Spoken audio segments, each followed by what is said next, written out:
Hello प्यारे बच्चों, welcome to our channel physics Patna से। बच्चों, आज के इस वीडियो में हम कॉम्पिटेंसी बेस्ड क्वेश्चन जो आपके आईसीएसई बोर्ड की तरफ से आया था उसका क्वेश्चंस डिस्कस करने वाले हैं, लाइट टॉपिक का।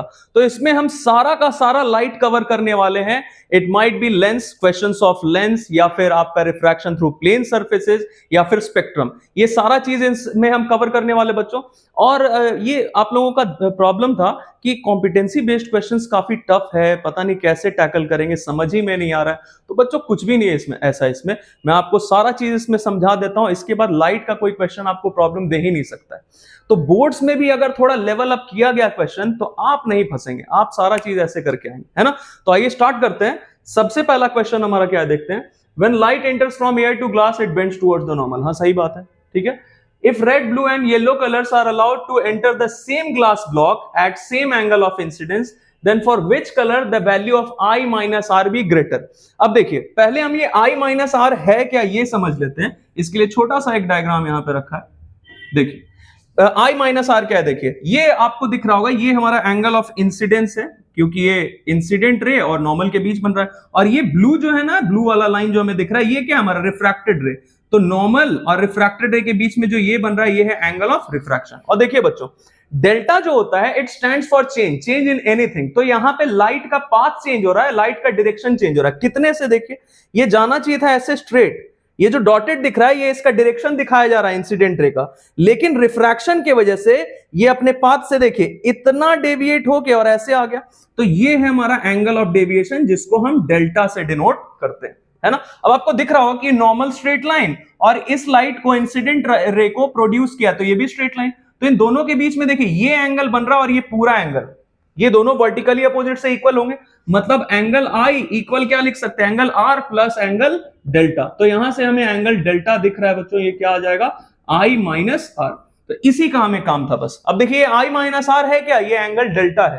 तो हमसे यही पूछा जा रहा है कि इन तीनों में से किस कलर ऑफ लाइट के लिए एंगल डेल्टा ग्रेटर होगा, यही पूछा जा रहा है। तो देखिए हमने पढ़ा है रिफ्रैक्शन में कि जो भी हमारा एंगल ऑफ डेविएशन होता है ना, ये डिपेंड करता है किस पे, वेवलेंथ ऑफ लाइट पे डिपेंड करता है। कैसे, जिस कलर ऑफ लाइट का वेवलेंथ कम होगा उसके लिए एंगल ऑफ डेविएशन ज्यादा होता है। तो अब देखिए इन तीनों में अगर हम कंपेयर करें तो रेड, ब्लू और येलो, इनमें सबसे कम वेवलेंथ किसका हो जाएगा, इसका हो जाएगा, ब्लू का। क्योंकि आपको आपने पढ़ा होगा स्पेक्ट्रम में विबग्योर, तो सबसे कम होता है बच्चों वायलेट का, उससे ज्यादा इंडिगो, ऐसे करके सबसे ज्यादा होता है रेड का। तो देखिए रेड, येलो और ब्लू में सबसे कम वेवलेंथ किसका हो गया, ब्लू का। इसीलिए इसके लिए एंगल ऑफ डेविएशन सबसे ज्यादा रहेगा। तो will go for option C. देखिए बच्चों, हम हर एक क्वेश्चन का आंसर तो डिस्कस कर ही रहे हैं, और उस आंसर के लिए कौन सा कॉन्सेप्ट काम में आता है वो सारा चीज हम डेप्थ में जाकर डिस्कस कर रहे हैं, है ना। तो आइए नेक्स्ट क्वेश्चन देखते हैं। नेक्स्ट देखिए क्या है, असर्शन दिया गया है, when light passes through a triangular prism it is observed that for two angles of incidence the angle of deviation is the same. अब देखिए है ये बहुत छोटा सा चीज, लेकिन इसको अगर डेप्थ में हम नहीं जानेंगे, इसका नॉलेज अगर हमें डेप्थ में नहीं होगा, तो हम गलत ऑप्शन टिक लगा के आ जाएंगे। जैसे देखिए इसमें हमसे बोला गया है कि दो एंगल ऑफ इंसिडेंस के लिए, कोई भी ये पढ़ेगा तो बोलेगा ये तो गलत है, क्योंकि दो एंगल ऑफ इंसिडेंस के लिए एक ही एंगल ऑफ डेविएशन कैसे पॉसिबल है।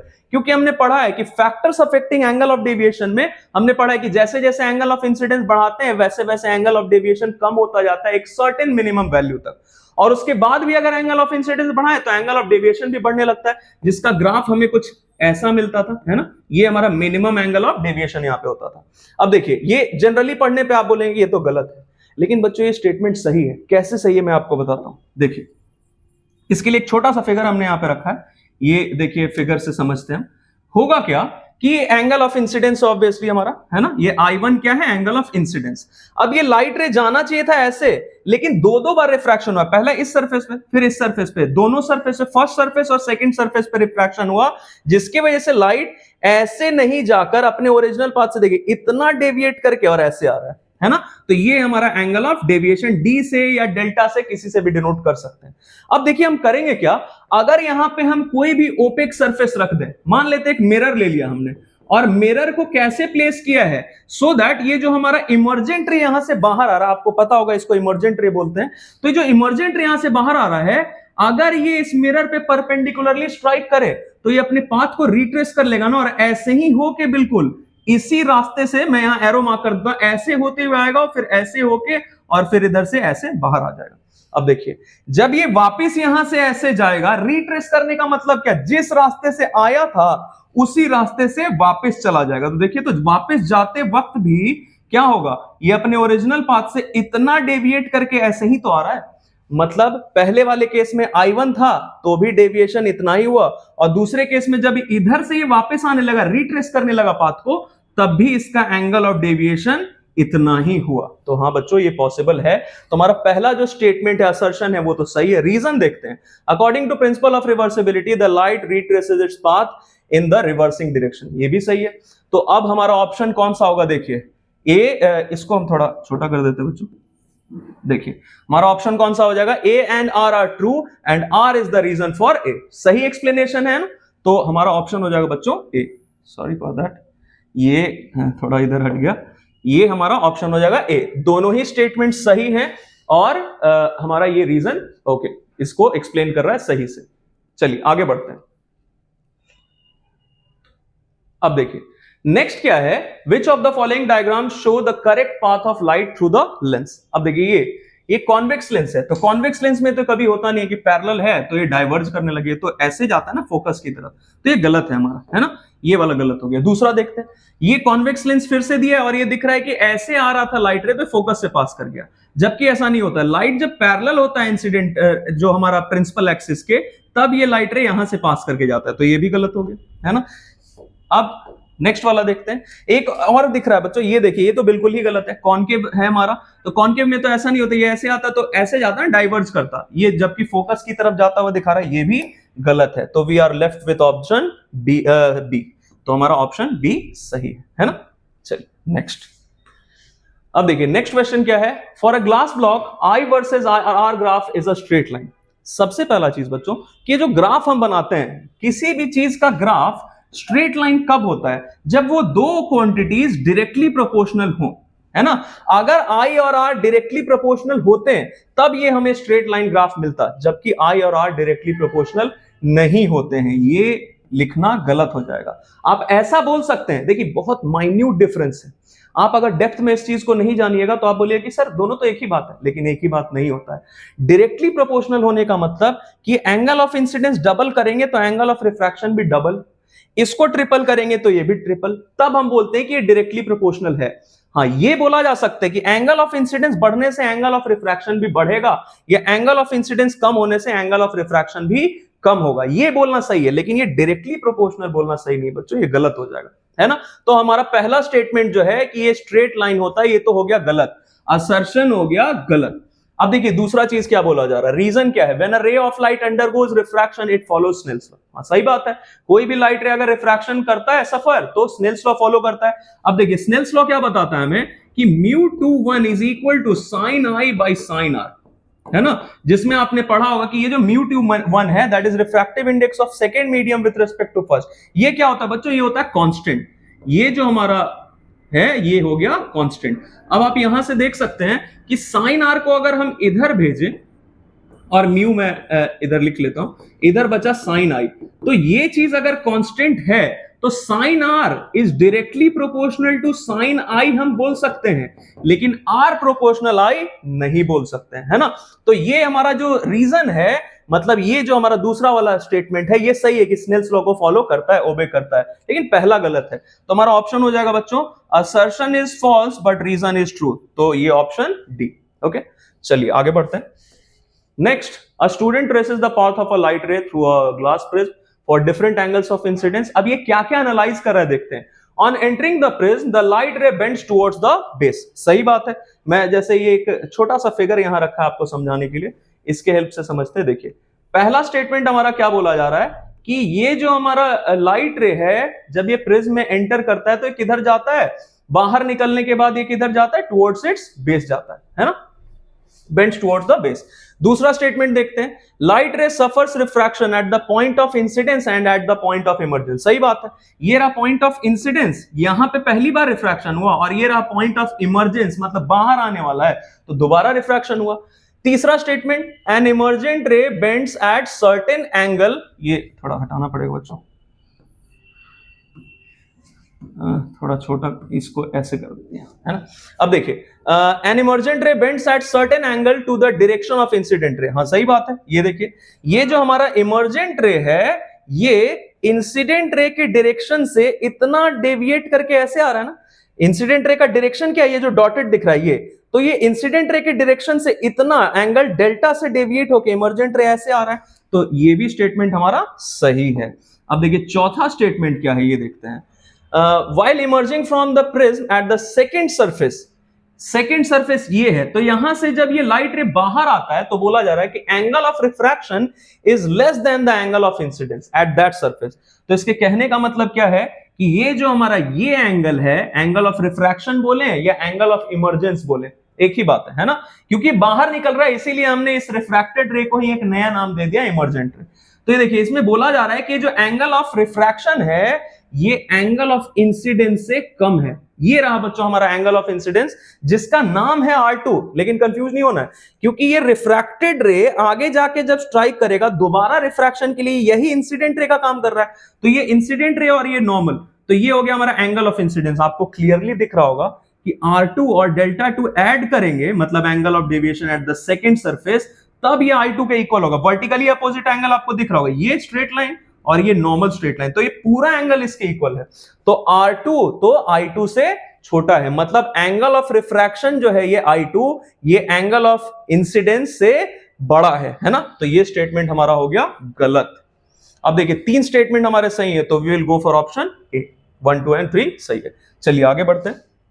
नेक्स्ट देखिए क्या है, sometimes the sky appears reddish in the evening. हाँ सही बात है, स्काई जो हमारा सन है, सन के अगल बगल का जो हम स्काई देखते हैं उसका कलर रेडिश दिखता है हमें, सही बात है, तो ये स्टेटमेंट तो सही है। दूसरा चीज देखते हैं, red being longer in wavelength scatter more than the other colours. ये तो बिल्कुल गलत है, क्योंकि रेड कलर हमें पता है कि ये कैपिटल आई से हम बच्चों डिनोट करते हैं इंटेंसिटी ऑफ स्कैटर्ड लाइट, कि कौन सा लाइट का कितना स्कैटरिंग होता है, कितना अमाउंट होता है स्कैटरिंग का। तो ये इनवर्सली प्रोपोर्शनल होता है 4th पावर ऑफ वेवलेंथ के, है ना। तो जिसका वेवलेंथ ज्यादा है उसमें तो स्कैटरिंग कम होना चाहिए ना, तो रेड का तो वेवलेंथ ज्यादा होता है तो उसका स्कैटरिंग कम होगा, और ये बोल रहा है स्कैटरिंग ज्यादा हो रहा है, तो गलत हो गया। तो A is true but R is false, हमारा ऑप्शन हो गया C। चलिए आगे बढ़ते हैं। नेक्स्ट क्वेश्चन क्या देखते हैं, a ray of light passes obliquely from an optical medium of refractive index 1.33 to another medium refractive index 1.5। अब देखिए आपको पता होगा अभी जस्ट कल मैंने डाला है बच्चों one shot refraction through plane surfaces का, उसमें सारा का सारा चीज कवर कर दिया है बच्चों। तो आप वो देख सकते हैं, अगर आपको उस चैप्टर में किसी भी टॉपिक में दिक्कत है आप उसको देखिए, कुछ नहीं बचेगा, सारा डाउट क्लियर हो जाएगा। अब देखिए इसमें हमें पता है कि जिसका रिफ्रैक्टिव इंडेक्स कम है मतलब उसका ऑप्टिकल डेंसिटी कम, और जिसका रिफ्रैक्टिव इंडेक्स ज्यादा है मतलब उसका ऑप्टिकल डेंसिटी ज्यादा। तो इसका मतलब लाइट कहां से कहां आ रहा है, रेयरर से डेंसर, क्योंकि आपको दिख रहा है कि रिफ्रैक्टिव इंडेक्स इतना था, इसमें जाना किसमें है 1.5 में, मतलब रेयरर से डेंसर।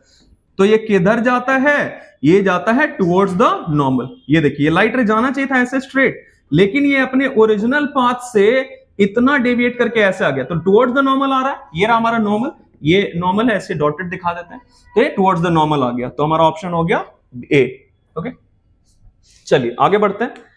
नेक्स्ट क्वेश्चन है, देखिए you want to register for an examination, और ये बोला गया है कि एक पासपोर्ट साइज फोटोग्राफ हमें चाहिए। तो the photographer he asked him to sit on the chair in front of a white screen in the room। अब ये सारा चीज किया गया है, अब assertion क्या है ये देखते हैं। This is purposefully done so that you as an object should stand beyond the center of curvature of the camera lens but surely not at an infinite distance। अब देखिए जो कैमरा लेंस होता है बच्चों वो हम कॉन्वेक्स लेंस यूज करते हैं ना। अब आपने रे डायग्राम्स जो होता है वो सारा रे डायग्राम्स आपने किया होगा, अगर नहीं किया तो उसके लिए भी ऑलरेडी वीडियो है, आप वो देख सकते हैं वन शॉट लेंस के लिए, जिसमें सारा न्यूमेरिकल्स रे डायग्राम सब कवर्ड है। अब देखिए ये समझने के लिए हमने ये फिगर रखा है यहाँ पे छोटा सा, हम करते क्या है, ये जैसे देखिए ये हमारा कॉन्वेक्स लेंस है, जब हम ऑब्जेक्ट को बियॉन्ड सेंटर ऑफ कर्वेचर, यही है 2f1 क्या है हमारा बियॉन्ड सेंटर ऑफ कर्वेचर, जो कि यहां पे आपका दिया गया है कि सेंटर ऑफ कर्वेचर के बियॉन्ड है लेकिन इंफिनिटी पे नहीं है। तो इस केस में क्या होता है, इसी को हम यूज करते हैं एज अ कैमरा लेंस, जिसमें हमें कैसा इमेज मिलता है, रियल, इन्वर्टेड एंड डिमिनिश। आपको दिख रहा होगा ऑब्जेक्ट से छोटा है इमेज। तो हमसे ये पूछा जा रहा है, असर्शन क्या है देख लेते हैं एक बार। असर्शन है कि ये पर्पसफुली किया गया है ताकि ये जो पर्सन है ये कहां पे रहे, ये सेंटर ऑफ कर्वेचर के बियॉन्ड रहे लेकिन इंफिनिटी पे नहीं रहे। तो इससे जो हमें इमेज मिलेगा बच्चों, वो हम किसी भी स्क्रीन पे ऑब्टेन कर सकते हैं, रियल इमेज मिलेगा। तो पहला ऑप्शन हमारा सही है, मतलब असर्शन हमारा सही है। और आगे का देखते हैं, असर्शन तो सही है। Characteristics of the image formed are that it can be taken on a screen and is also diminished in size. सही बात है, डिमिनिश्ड है साइज में, रियल और इन्वर्टेड है, इसीलिए इसको हम किसी भी स्क्रीन पे ऑब्टेन कर सकते हैं। तो देखिए असर्शन भी सही है, रीजन भी सही है, तो both A and R true और R is the correct explanation of A. तो will go for option A. Okay, चलिए नेक्स्ट क्या है बच्चों, देखिए AB is an object and PQ is its real and inverted image. Okay, the lens of AB and PQ are equal, मतलब object का size और image का size दोनों क्या है, सेम। ये ऑब्जेक्ट ये इमेज दोनों का साइज सेम है। This is possible when a lens is present in between object and its image. What kind of lens is used here. अब देखिए बच्चों, आपको पता है कि इक्वल साइज का मिल रहा है, तो ये तो कॉन्वेक्स लेंस में ही पॉसिबल है, क्योंकि कॉन्केव लेंस में तो कभी सेम साइज का या मैग्निफाइड नहीं मिलता है। ये सारा केस किस में पॉसिबल है, मैग्निफिकेशन, मैग्निफाइड इमेज ऑब्टेन करने का या सेम साइज का कॉन्वेक्स लेंस। तो पहला वाला हमारा ऑप्शन हो जाएगा कॉन्वेक्स लेंस, मतलब इसका आंसर हो जाएगा कॉन्वेक्स लेंस। कौन सा लेंस यूज किया, convex lens. Okay, next, state the position of the lens. अब देखिए ये होता कब है, जब आप इसको यहां पे रखते हैं ना लेंस को, और ऑब्जेक्ट कहां पे रखा होता है, 2f1 पे, मतलब सेंटर ऑफ कर्वेचर पे। तो इमेज आपको मिलता है 2f2 पे, दूसरे सेंटर ऑफ कर्वेचर पे मिलता है रियल, इन्वर्टेड और सेम साइज का इमेज मिलता है। जितना ऑब्जेक्ट का साइज है वही इमेज का साइज। तो हमसे इसका पोजीशन पूछा गया है कि लेंस का पोजीशन कहां होना चाहिए, तो exactly in the middle, exactly in the middle of object and image, दोनों के एकदम बीचों बीच रखना है। देखिए आप इसमें बिटवीन टर्म मत यूज करना, there is much difference between and middle. Between मतलब ये यहां से लेके यहां तक कहीं भी हो सकता है इन दोनों के बीच। मिडल मतलब एग्जैक्टली बीचों बीच, है ना। चलिए नेक्स्ट क्या है, अब देखिए name a device where this lens action is used. अब देखिए बच्चों, इसका यूज करते हैं हम टेलीस्कोप में। तो जो टेलीस्कोप हम यूज करते हैं उसमें सेट ऑफ लेंस रहता है, नंबर ऑफ लेंस रहता है, हर एक लेंस का अपना अपना काम रहता है। तो एक लेंस क्या करता है कि उसका हमें मैग्निफाइड इमेज तो दे देता है, जो भी ऑब्जेक्ट है हमारा, जैसे कोई भी सेलेस्टियल बॉडी हम देख रहे हैं तो उस बहुत दूर है तो उसका थोड़ा सा बड़ा इमेज हमें करके दिखा देता है। लेकिन अगर उसको हमें वापस सीधा करना है तो हम क्या करेंगे, जैसे यहां आपको दिख रहा है कि सीधा है, ये उल्टा हो गया। अगर यहीं पे हम ऑब्जेक्ट को ही उल्टा रख दे तो इधर ये सीधा होके मिलेगा ना। तो हम इसका यूज करते हैं बच्चों टेलीस्कोप में to erect the inverted image formed by the principal lens या फंडामेंटल लेंस हम बोल सकते हैं, है ना। चलिए आगे बढ़ते हैं। नेक्स्ट क्वेश्चन क्या है, देखिए ये हमारा एक प्रिज्म दिया गया है जिसमें ये दो पॉइंट साइड ऑब्जेक्ट्स हैं, पॉइंट साइड ऑब्जेक्ट्स हैं ए एंड बी। और क्या पूछा जा रहा है देखते हैं जरा कि state the correct eye position from the points P Q R S to see the image of the points A and B in the same line through the prism. अब देखिए अभी हमने प्रिज्म का देखा था क्वेश्चन। प्रिज्म में क्या होता था कि लाइट रे ऐसे एंटर किया और ये किधर जाता था, टुवर्ड्स द बेस ना। अब आपको दिख रहा है कि बेस किधर है, बेस तो इधर है, लाइट यहां से एंटर कर रहा है तो ये इसका बेस होगा, हम इसको बेस ट्रीट करेंगे। तो ऑब्वियसली लाइट रे जो आएगा ये बेस की तरफ आएगा, मतलब कुछ ऐसा आएगा। तो हम यहां पे कहीं पे अगर Q पे अगर हम आई प्लेस करते हैं तो हमें इन दोनों चीजों का पॉइंट साइज ऑब्जेक्ट्स का जो इमेज बनेगा वो हम देख सकते हैं। तो हमारे पहले का आंसर क्या हो जाए बच्चों, Q। Okay, next, if the ray after entering the prism suffers total internal reflection then which would be the appropriate position out of PQRS to see the image due to TIR। अब देखिए total internal reflection वाले case में क्या होगा, light रे ऐसे enter किया, मान लीजिए ये यहां से कुछ ऐसे होके ऐसे आ गया और फिर अगर यहां टोटल इंटरनल रिफ्लेक्शन हुआ तो हो सकता है कि, अब देखिए टोटल इंटरनल रिफ्लेक्शन होगा कि नहीं होगा ये सारा चीज डिपेंड किस पे करता है, एंगल ऑफ इंसिडेंस पे। जैसे मान लीजिए हमारा इंसिडेंट रे होता, ये ऐसे आ गया कुछ इंसिडेंट रे, अब यहां पे जो पॉइंट ऑफ इंसिडेंस है यहां नॉर्मल बनाएंगे। अब ये एंगल ऑफ इंसिडेंस अगर क्रिटिकल एंगल से ज्यादा हुआ तो TIR होगा। तो हो सकता है कि ये ऐसे आए तो R पे दिख जाए, ऐसे आके R पे दिख जाए, या हो सकता है ऐसे कुछ जाए, मतलब ये सारा डिपेंड करता है एंगल पे। तो हम S और R एग्जैक्टली दोनों में से कहां हमें अपने आंख को रखना है ये हमें नहीं पता है, तो हम S और R दोनों ऑप्शंस में दे सकते हैं, है ना। तो S या फिर R दोनों ही में से किसी पे भी हमें TIR के बाद इसका इमेज ऑब्टेन हो सकता है। चलिए नेक्स्ट, देखिए एक कॉन्वेक्स लेंस है जिसका पावर दिया है +5 डायोप्टर। अब बच्चों ये क्वेश्चन में तो नहीं है ये वाला पार्ट, लेकिन मैं जरा आपसे डिस्कस कर लूं। अगर प्लस साइन दिखा तो आप कैसे समझ जाएंगे कि ये कौन सा लेंस है। मान लीजिए यहां नहीं दिया रहा था ये कॉन्वेक्स लेंस है, सिर्फ बोला गया कि एक लेंस है जिसका पावर है 5 डायोप्टर। तो पावर क्या होता है? Reciprocal of focal length. और इसमें कंडीशन ये है कि आपको फोकल लेंथ हमेशा किस में लेना है? मीटर में लेना है। तो यहां से आपको दिख रहा होगा कि कॉन्वेक्स लेंस के लिए फोकल लेंथ पॉजिटिव होता है, तभी तो पावर भी पॉजिटिव होगा। तो ये हम ऐसे कंक्लूड कर सकते हैं। अब देखिए हमसे पूछा क्या जा रहा है। एक ऑब्जेक्ट है जिसको 50 centimetre in front of the lens रखा गया है। पूछा गया कि state the nature of the image form. तो सबसे पहले तो हम ये पावर के हेल्प से फोकल लेंथ फाइंड कर लेते हैं। तो देखिए फोकल लेंथ क्या आ जाएगा इन मीटर। अगर फोकल लेंथ फाइंड करें तो कितना आ जाएगा? ये क्रॉस मल्टीप्लाई कर देते हो 1/5 डायोप्टर मतलब 0.2। तो देखिए फोकल लेंथ किस में आएगा? मीटर में आएगा। तो 0.2 मीटर या फिर सेंटीमीटर में ले तो 20 सेंटीमीटर, है ना। तो फोकल लेंथ हमें पता चल गया 20 सेंटीमीटर। मैं यहां लिख देता हूं फोकल लेंथ है 20 सेंटीमीटर। और ऑब्जेक्ट को कहां रखा है? मतलब यू क्या होता है? Object distance from the lens. तो दैट इज 50 सेंटीमीटर। अब इन्हीं दोनों चीजों के हेल्प से हमें बताना है कि आखिर ये जो इमेज फॉर्म हो रहा है ये कैसा होगा, इसका नेचर बताना है। देखिए थोड़ा सा इसको समझते हैं ऐसे। देखिए फोकल लेंथ कितना है? 20 सेंटीमीटर। फोकल लेंथ है 20 सेंटीमीटर और ऑब्जेक्ट का डिस्टेंस कितना है? 50। तो आपको पता होगा ये जो 2f1 है ये क्या हो जाएगा? ये फोकल लेंथ 20 है तो ये हो जाएगा 40। 2f1 का डिस्टेंस हमारे ऑप्टिकल सेंटर से, और ऑब्जेक्ट रखा यहां, मतलब यहां पे ऑब्जेक्ट कितने डिस्टेंस पे रखा है? 50 सेंटीमीटर के डिस्टेंस पे रखा है। तो आपको दिख रहा होगा कि ये इमेज हमारा बन रहा है कहां? f2 और 2f2 के बीच में। Obviously it is form due to actual intersection. तो ये हमारा रियल एंड इन्वर्टेड इमेज है और साइज क्या है? डिमिनिश्ड। तो हमारा पहला का नेचर हमसे पूछा गया है, तो नेचर क्या हो जाएगा? रियल एंड इन्वर्टेड लिखेंगे। जब भी रियल इमेज होता है ना बच्चों तो वो हमेशा इन्वर्टेड ही होता है। साइज में नहीं पूछा गया है। इन केस अगर साइज पूछा जाता तो हम साइज भी बता सकते थे। साइज क्या हो जाएगा? डिमिनिश्ड, है ना। चलिए आगे बढ़ते हैं। नेक्स्ट क्वेश्चन क्या है देखिए, what is the definite distance towards or away from the lens the object should be moved so that the image is not seen। अब देखिए इमेज दिखे ही नहीं। ऐसा एक केस बनता है जब इमेज कहां बने? इंफिनिटी पे। इंफिनिटी मतलब कहां बन रहा है पता ही नहीं है, इतने दूर पे बन रहा है लेंस से। तो एक ही केस है जब हमें इमेज दिखेगा ही नहीं। कब? जब इमेज इंफिनिटी पे बने। और ऐसा कब होता है? जब हम ऑब्जेक्ट को कहां रखते थे? फोकस पे। अगर ऑब्जेक्ट को फोकस पे रखे कॉन्वेक्स लेंस के सामने तो इमेज कहां बनता था? इंफिनिटी पे बनता था, क्योंकि लाइट रेज पैरेलल आते थे। तो कहां मीट करेगा पता ही नहीं है, तो हम बोलते थे इंफिनिटी, है ना।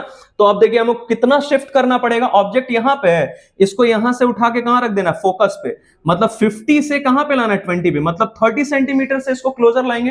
तो 30 सेंटीमीटर टुवर्ड्स द, या फिर closer to the lens, towards the lens इसको मूव करवाना पड़ेगा, तो इमेज दिखना ही बंद हो जाएगा। चलिए नेक्स्ट, एक साइंस एग्जीबिशन है जिसमें पेरिस्कोप बनाया गया है दो। एक पेरिस्कोप में रखा गया है सिंपल ग्लास, ऑर्डिनरी ग्लास रखा गया है रिफ्लेक्शन के करवाने के लिए, और दूसरे पेरिस्कोप में यूज किया गया है प्रिज्म का for reflection to take place. अब देखिए बोला क्या गया कि दोनों से एक एक करके, दोनों पेरिस्कोप से एक एक करके देखा गया है। तो एक पेरिस्कोप से ब्राइटर इमेज दिख रहा है और दूसरे से डिमर इमेज, मतलब उतना ब्राइट नहीं दिखा। तो हमसे पूछा जा रहा है कि दोनों में से किस पेरिस्कोप में ब्राइटर दिखेगा, जिसमें मिरर यूज किया उसमें या प्रिज्म यूज किया उसमें। तो ऑब्वियसली जिसमें हमने प्रिज्म यूज किया बच्चों, जिस पेरिस्कोप में, उसमें ब्राइटर इमेज दिखेगा। आपने पढ़ा होगा। तो ये डायरेक्ट एप्लीकेशन बेस्ड क्वेश्चन है कि प्रिज्म जिसमें रखा है उसमें, उस वाले पेरिस्कोप में हमें ब्राइटर इमेज मिलता है। क्यों मिलता है ये पूछा जा रहा है, व्हाई? क्योंकि प्रिज्म के केस में क्या होता है? टोटल इंटरनल रिफ्लेक्शन होता है। टोटल बोल दिया गया मतलब 100%। तो जहां पे हम प्रिज्म यूज करते हैं तो हमारा मोटिव ही यही होता है कि जो लाइट है उसका लॉस नहीं होना चाहिए। There should be no loss in intensity of light. पूरा का पूरा लाइट रिफ्लेक्ट होके आना चाहिए। तो हमें जो इमेज मिलता है इट इज क्वाइट ब्राइटर, वो बिल्कुल क्लियर रहता है, शार्प रहता है ना, as compare to the normal glass. क्योंकि नॉर्मल ग्लास में हो सकता है कि कुछ अब्सॉर्ब भी हो जाए, है ना। तो इसीलिए इसमें, तो हम इसमें क्या लिखेंगे? Because total internal reflection takes place and there is no loss in intensity of light, है ना। आप ये ऐसे करके लिख सकते हैं। इसीलिए हमें ब्राइट इमेज फॉर्म होता है इसमें। चलिए आगे बढ़ते हैं। नेक्स्ट क्वेश्चन देखिए क्या है। एक हमारे पास ये ब्लॉक दिया गया, ग्लास ब्लॉक, जिसमें ए बी और बी सी ये दोनों एक दूसरे के म्यूचुअली परपेंडिकुलर हैं। यहां से एक लाइट रे आया, आपको दिख रहा होगा, और फिर ये ऐसा ऐसा इसका पाथ दिख रहा है, एरो आप फॉलो करिए। ये देखिए ऐसे आके स्ट्राइक यहाँ पे किया, ये पॉइंट ऑफ इंसिडेंस, फिर यहां से ऐसा गया और फिर यहां से ऐसे आ गया अलोंग द सरफेस बीसी। अब देखिए करना क्या है, ये आ गया ऐसे। What is the angle of incidence at the surface A B? Surface A B, ये एंगल ऑफ इंसिडेंस हमें बनाना है बच्चों, क्या कितना है। अब देखिए आपको दिख रहा होगा कि ये पूरा 132 मार्क किया गया है, बहुत आसानी से फाइंड कर सकते हैं हम। अब देखिए ये नॉर्मल बनाया, ये हमारा पॉइंट ऑफ इंसिडेंस, लाइट रे आके यहाँ पे स्ट्राइक किया, पॉइंट ऑफ इंसिडेंस नॉर्मल बना लिया, मतलब ये तो हो गया 90 डिग्री। अब ये पूरा है 132, ये है 90, तो ये वाला एंगल हमारा कितना हो जाएगा? 42 हो जाएगा। मैं लिख देता हूं, ये एंगल हो गया हमारा 42। अब देखिए ये 42, तो ये एंगल कितना होगा? ये 90, ये नॉर्मल है तो ये पूरा 90 होगा ना, जिसमें से कि ये 42 तो ये 48 और ये 48, ये 90 दिया हुआ, तो तीसरा एंगल, ट्राइंगल में तीसरा एंगल कितना हो जाएगा? ये हो जाएगा 42। आप वैसे डायरेक्टली यहां से ऑल्टरनेट एंगल से भी देख सकते थे इसे, है ना। तो ये देखिए 42, तो ये एंगल जो है हमारा, ये कितना बचा? 48 हो जाएगा, क्योंकि ये नॉर्मल है तो ये पूरा तो 90 डिग्री होना चाहिए, जिसमें से ये 42 तो ये 48। तो मैं थोड़ा सा ये वाला पार्ट हटा रहा हूं बच्चों, ये एंगल हम यहां पे लिख देते हैं, ये कितना हो गया? 48। अब आपको पता है कि ये लाइट यहां पे क्या कर रहा है? रिफ्लेक्शन सफर कर रहा है ना, टोटल इंटरनल रिफ्लेक्शन सफर कर रहा है। तो अगर ये हमारा रिफ्लेक्टेड रे है तो ये एंगल ऑफ रिफ्लेक्शन, और ये एंगल ऑफ इंसिडेंस, तो ये 48, तो एंगल ऑफ इंसिडेंस भी 48। तो पहले का आंसर हो जाएगा हमारा 48 degree, angle of incidence. Okay, next, what is the critical angle for the glass block BC? अब देखिए क्रिटिकल एंगल कैसे पता करेंगे, इसमें आपको दिख रहा होगा, बाकी सारा पार्ट्स में हटाता हूं, थोड़ा कॉम्प्लेक्स दिख रहा है, आप इसको पॉज करके सारी चीज को नोट डाउन कर सकते हैं। अब देखिए हमसे पूछा जा रहा है कि यहां पे जो हमारा क्रिटिकल एंगल है इस ब्लॉक के लिए वो कितना होगा। तो आपको दिख रहा होगा कि ये लाइट यहां पे आके स्ट्राइक किया, यहां आके स्ट्राइक करने के बाद ये हमारा इंसिडेंट रे, ये नॉर्मल, तो ये एंगल ऑफ इंसिडेंस। तो जब angle of incidence critical angle के इक्वल होता है तभी तो लाइट रे ऐसे आता है ना, along the surface of separation. मतलब हमारा जो रिफ्रैक्टेड रे है वो कितना बनता है, एंगल ऑफ रिफ्रैक्शन कितना बनता है? 90 डिग्री बनता है, 90 डिग्री बनता है। तो ये देखिए ये हमारा हो गया, कितना एंगल है? ये पूरा है 132, जिसमें से ये मैंने अभी आपको फाइंड करके दिखाया, ये हो जाएगा 42, क्योंकि ये तो पूरा ये वाला हमारा 90 डिग्री है, तो ये 42। यहां से हमें पता चल गया बच्चों कि क्रिटिकल एंगल का वैल्यू हमारा क्या होगा? 42 डिग्री होगा, है ना। चलिए आगे बढ़ते हैं। What would happen to the critical angle if the temperature of glass block is increased? अब देखिए टेम्परेचर अगर बढ़ाते हैं हम किसी भी मीडियम का, किसी भी ऑप्टिकल मीडियम का, तो उसका डेंसिटी कम हो जाएगा, और डेंसिटी कम होने की वजह से स्पीड बढ़ जाएगा लाइट का उसमें, और रिफ्रैक्टिव इंडेक्स उस मीडियम का कम हो जाएगा। तो ये इसका एक्सप्लेनेशन है। वैसे हमसे इसमें एक्सप्लेनेशन नहीं पूछा गया है, हम डायरेक्टली क्या बता सकते हैं इसमें कि हमारा क्रिटिकल एंगल का वैल्यू पूछा गया ना, तो क्रिटिकल एंगल जो होता है बच्चों, वो रिफ्रैक्टिव इंडेक्स के बढ़ने के साथ क्रिटिकल एंगल कम हो जाता है, और रिफ्रैक्टिव इंडेक्स के कम होने के साथ क्रिटिकल एंगल बढ़ जाता है। तो आपको दिख रहा है टेम्परेचर बढ़ गया तो टेम्परेचर बढ़ने से रिफ्रैक्टिव इंडेक्स कम, और रिफ्रैक्टिव इंडेक्स कम तो क्रिटिकल एंगल ज्यादा। तो हमारा क्रिटिकल एंगल क्या हो जाएगा बच्चों? बढ़ जाएगा, इंक्रीजेस। रीजन अगर पूछा जाता तो आप इसमें बता सकते थे, क्योंकि with increase in temperature refractive index of the glass block of the medium decreases, है ना। चलिए आगे बढ़ते हैं। नेक्स्ट देखिए ये क्वेश्चन क्या है। ये हमारे पास फिर से एक प्रिज्म दिया गया है, और बहुत सारे बच्चों का ये प्रॉब्लम था कि जो ये सब आता है ना आपका रे डायग्राम वगैरह बनाने के लिए, और इसमें आप प्रॉब्लम फेस करते हैं, तो ये सारा चीज मैंने कोशिश किया कि इसमें कवर हो जाए, इसके बाद आपको कोई प्रॉब्लम नहीं आना है इसमें, है ना। तो थोड़ा सा इसको और बड़ा करते हैं बच्चों, क्योंकि ये फिगर है तो थोड़ा क्लियर दिखना चाहिए। देखिए आपको इसको रीड्रॉ करना है, कंप्लीट द पाथ ऑफ रे PQ till it emerges out of the prism. अब देखिए ये बनाना है हमें, तो हम थोड़ा इसमें ऐसे करके शेप ले लेते हैं। ये देखिए ये लाइट रे कुछ यहां से ऐसे आ जाएगा, है ना, परपेंडिकुलर है, आपको दिख रहा है, तो ये तो सीधा आ जाएगा बिना किसी डेविएशन के। अब ये आगे यहां से सीधा बिना किसी डेविएशन के। अब ये हमारा पॉइंट ऑफ इंसिडेंस, तो पॉइंट ऑफ इंसिडेंस पे नॉर्मल बना लेते हैं। अब देखिए तो क्या होगा, ये 90 है तो ये भी तो 90 होगा लीनियर पेयर से, और ये 90 ये 48 दिया हुआ है, तो इस वाले ट्राइंगल में आपको दिख रहा होगा तीसरा एंगल कितना हो जाएगा? ये हो जाएगा 42 डिग्री, है ना।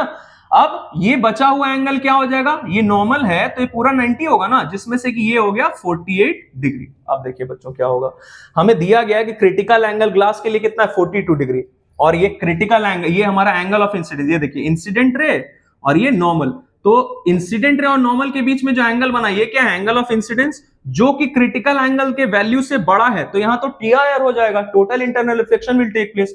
तो ये लाइट हमारा कुछ ऐसे आ जाएगा बच्चों, TIR फॉलो करते हुए, TIR सफर करते हुए आ जाएगा ऐसा कुछ यहां पे। इसको यहां पे छोड़ देते हैं। अब देखिए आपको पता है कि ये अगर 48 डिग्री है एंगल ऑफ इंसिडेंस, तो ये रिफ्लेक्टेड रे नॉर्मल के साथ जो एंगल बना रहा है that is hour angle of reflection, तो ये भी 48 होना चाहिए। ठीक है, अब ये यहां आ गया, अब ये यहां पे भी नॉर्मल बना लेते हैं। अब देखिए क्या होगा, 48, तो ये हमारा ये नॉर्मल है, तो ये पूरा, या फिर डायरेक्टली आप ये निकाल सकते हैं कि ये और ये पैरेलल, तो ये अल्टरनेट एंगल से ये क्या आ जाएगा बच्चों, ये आ जाएगा 48 डिग्री, जिसमें से कि ये आपको दिख रहा है ये हो जाएगा क्या, ये नॉर्मल बनाया ना हमने, तो ये पूरा 90 डिग्री होगा, जिसमें से ये 48, तो ये वाला एंगल बच्चों हो जाएगा हमारा 42 डिग्री, है ना।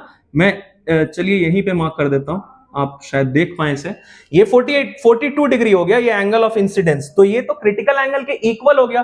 तो लाइट कैसे आ जाएगा, लाइट ऐसे आ जाएगा ना, along the surface of separation, यही होता है। ओके, ये ऐसे आ गया बच्चों, ये हमारा रे डायग्राम कंप्लीट हो गया। और आप एरोज का ध्यान रखिएगा पक्का, है ना, और पेंसिल जरूर यूज करिएगा, क्योंकि उसके वजह से फिर पूरा मार्क्स कट जाएगा, आपका कुछ नहीं मिलता है।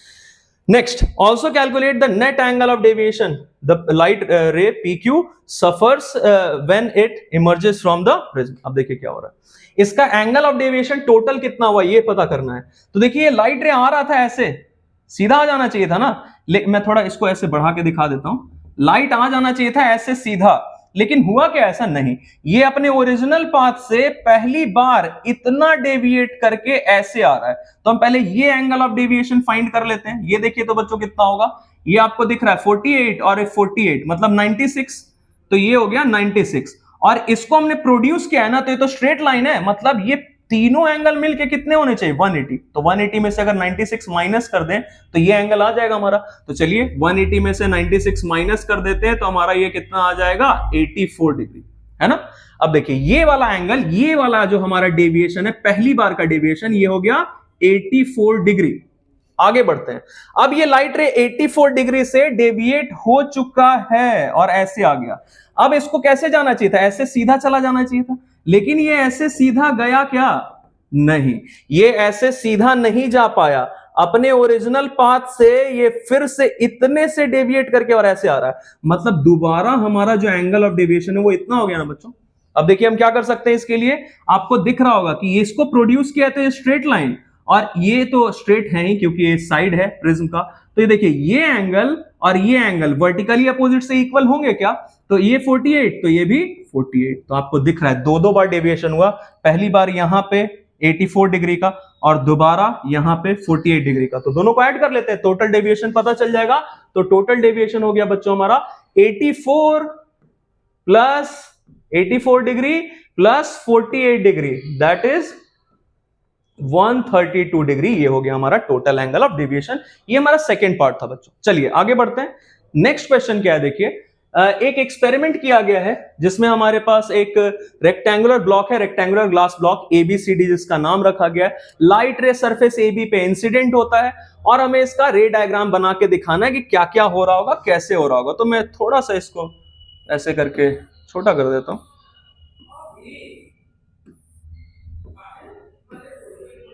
थोड़ा इसको छोटा कर देते हैं बच्चों। अब देखिए इसके लिए हमें ये फिगर बनाना है, तो एक हम रेक्टेंगुलर ग्लास स्लैब ले लेते हैं, ब्लॉक ले लेते हैं, और इसमें हमें सरफेस दिया गया A B C और D। तो लाइट रे हमारा कुछ ऐसे आया। अब ये पॉइंट ऑफ इंसिडेंस यहां नॉर्मल बना लेते हैं, इससे रेयर से डेंसर जा रहा है, एयर से किस में जा रहा है, ग्लास में। तो ये कुछ ऐसा आ जाएगा डेंसर, तो टुवर्ड्स द नॉर्मल आ गया। फिर दोबारा रिफ्रैक्शन हो रहा है, तो पॉइंट ऑफ इंसिडेंस ये हमारा नॉर्मल बना लेते हैं। अब ये कुछ ऐसे चला जाएगा, अवे फ्रॉम द नॉर्मल जाके ऐसे चला जाएगा क्योंकि ग्लास से एयर में जा रहा है। अब देखिए इसको हम थोड़ा ऐसे करके प्रोड्यूस कर लेते हैं, और ये हमारा, तो ये देखिए इसको हम इमर्जेंट रे बोलते हैं, है रिफ्रैक्टेड रे, लेकिन इमर्जेंट रे क्यों बोलते हैं, क्योंकि एयर में था, ग्लास में गया और फिर बाहर आ गया एयर में ही। तो ये हमारा इंसिडेंट रे, ये नॉर्मल, तो इसको हम बोलते हैं बच्चों एंगल ऑफ इंसिडेंस। ये वाला जो हमारा एंगल है ये होगा एंगल ऑफ रिफ्रैक्शन, जिसको हम R से डिनोट करते हैं, है ना। और ये देखिए, ये जो रिफ्रैक्टेड रे है ये ही आगे जाके इंसिडेंट रे का काम कर रहा है, तो ये इसका वैल्यू आर जरूर होगा, ऑल्टरनेट एंगल से दोनों इक्वल है, लेकिन है ये क्या, एंगल ऑफ इंसिडेंस है। और ये है बच्चों हमारा एंगल ऑफ इमर्जेंस, है ना। अब देखिए, ये तो हमने बना लिया, हमसे बोला गया था ये सारा चीज मार्क करना है। हाँ, और लेटरल डिस्प्लेसमेंट भी हमें मार्क करना है। तो बच्चों लेटरल डिस्प्लेसमेंट होता क्या है, लाइट रे ऐसे आना चाहिए था, अगर प्रिज्म नहीं आता, सॉरी ब्लॉक नहीं आता बीच में, तो ये सीधा निकल जाता, लेकिन दो दो बार रिफ्रैक्शन हुआ जिसके वजह से ऐसे नहीं जाके अपने ओरिजिनल पाथ से इतना डिस्प्लेस होके और ऐसे आ गया। तो इस वाले पार्ट को बच्चों हम बोलते हैं लेटरल डिस्प्लेसमेंट, ये है लेटरल डिस्प्लेसमेंट, है ना, ये भी मार्क करना था। ओके, नेक्स्ट क्या है, which two pairs of angles remain the same during the experiment. अब देखिए होता क्या है, ये जो एंगल आई है और एंगल ई है ये दोनों इक्वल होता है, मतलब एंगल ऑफ इंसिडेंस और एंगल ऑफ इमर्जेंस दोनों इक्वल होते हैं। और दूसरा चीज आपको ये दिख ही रहा होगा, ये एंगल आर और ये एंगल आर दोनों का वैल्यू सेम है, लेकिन है क्या, ये angle of refraction on the first surface और angle of incidence on the second surface दोनों क्या है, इक्वल। तो चलिए हम उसका कुछ नाम अलग देते हैं, 1 और ये 2, तो एंगल R1 और एंगल R2 दोनों इक्वल है ना। नेक्स्ट, अगर यही एक्सपेरिमेंट हम एक एक करके रेड कलर और ब्लू कलर दोनों के लिए दोहराएं, दोनों के लिए करें, तो कौन सा लाइट जो है, कलर ऑफ लाइट, वो ज्यादा लेटरल डिस्प्लेसमेंट सफर करेगा। अब देखिए वापस वही बात आ गया, लेटरल डिस्प्लेसमेंट का हमने फैक्टर्स पढ़ा होगा, तो हमने पढ़ा होगा कि वेवलेंथ जिसका ज्यादा होता है उसके लिए लेटरल डिस्प्लेसमेंट कम, और जिसका वेवलेंथ कम होता है उसका लेटरल डिस्प्लेसमेंट ज्यादा। तो आपको पता है कि ब्लू और लाइट दोनों में से वेवलेंथ किसका कम है, ब्लू कलर का वेवलेंथ कम है, तो उसके लिए लेटरल डिस्प्लेसमेंट ज्यादा होगा। तो इसका आंसर हो जाएगा बच्चों ब्लू कलर ऑफ लाइट का जो लेटरल डिस्प्लेसमेंट है वो ज्यादा होगा। अगर रीजन पूछा जाता तो बता देते हैं, क्योंकि ये ब्लू कलर ऑफ लाइट का वेवलेंथ जो होता है वो ब्लू कलर ऑफ लाइट का वेवलेंथ जो होता है वो लेस होता है, इसीलिए उसके लिए लेटरल डिस्प्लेसमेंट ज्यादा। चलिए आगे बढ़ते हैं। नेक्स्ट क्वेश्चन है बच्चों, ये हमें दिख रहा है, एक फिगर दिया गया है जिसमें आपको ये जो लाइट रेज है ना, OA, OB, OC और OD, ये वाटर है बच्चों, यहाँ पे ये वाटर है और ये एयर है, मतलब डेंसर से रेयर जाना है लाइट को, तो आपको इसका रे डायग्राम कंप्लीट करना है। तो ये तो बिल्कुल सिंपल आपको दिख रहा है कि 90 डिग्री पे है, तो ये तो यहां से सीधा निकल जाएगा। दूसरा, और इसके लिए देखिए ये जो डेंसर मीडियम है मतलब वाटर है, उसके लिए क्रिटिकल एंगल का वैल्यू दिया है 48 डिग्री। तो आपको ये दिख रहा होगा कि ये हमारा इंसिडेंट रे और ये नॉर्मल, तो ये एंगल ऑफ इंसिडेंट जो 42 डिग्री मार्क किया गया है ये तो कम हो गया ना क्रिटिकल एंगल से, तो ये नॉर्मल रिफ्रैक्शन सफर करेगा, ऐसे आ जाएगा, क्योंकि डेंसर से रेयर जा रहा है तो नॉर्मल से और दूर चला जाएगा, अवे फ्रॉम द नॉर्मल। दूसरा, तीसरा क्या है, ओसी, ये देखिए ये तो क्रिटिकल एंगल 48 डिग्री होता है और ये एंगल ऑफ इंसिडेंस उसी के इक्वल है, तो ये क्या हो जाएगा, लाइट रे ऐसे आ जाएगा अलोंग द सरफेस, तभी तो एंगल ऑफ रिफ्रैक्शन 90 डिग्री बनेगा रेयरर मीडियम में। और लास्ट वाला क्या है बच्चों, ये देखिए ये हमारा 60 डिग्री बन रहा है एंगल ऑफ इंसिडेंस जो कि क्रिटिकल एंगल से ज्यादा है, तो इसमें क्या होता है, टोटल इंटरनल रिफ्लेक्शन हो जाता है, तो लाइट रे वापस वाटर में ही आ गया, है ना। तो बच्चों ये सारा चीज हमने डिस्कस कर लिया, कॉम्पिटेंसी बेस्ड क्वेश्चंस जो है आपके टॉपिक लाइट का। तो आई होप आपको इससे फायदा हुआ, समझ में आया हो। अगर ऐसा है तो please do like our video and subscribe our channel, और आगे आने वाले वीडियोस के लिए आपको ज्यादा नहीं वेट करना पड़ेगा, मैं कल फिर किसी टॉपिक के लिए, आप न्यूमेरिकल्स बताएं या जो भी आप बताएं, मैं उसके लिए टॉपिक्स के लिए अपलोड कर दूंगा video. Okay, keep watching and keep learning.